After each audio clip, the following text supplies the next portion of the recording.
If you have saved your target or source campaign without adding any targets or sources, it is saved in a draft mode. You'll notice that your campaign will be created, but it's only going to be complete by 90%. And it'll also give you a notification. Your campaign has no active targets, so you will not receive any traffic. Please add targets to start adding traffic.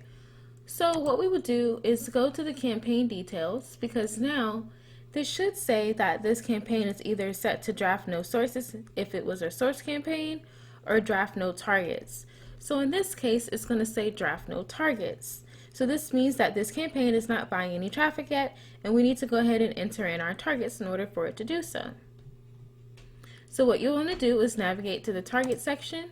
You can input your targets manually and add a particular URL or hash in bulk and separate it with a semicolon, or you can select from a list. And if you were to select from a list, you're going to be redirected to an area where you can add in bulk the premium targets or your selected targets.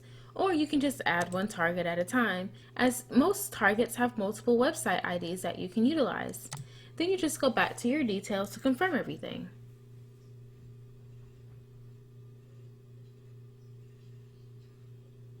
So now, as you can see that you've added your targets and sources, your campaign has been changed to pending, and you're all set.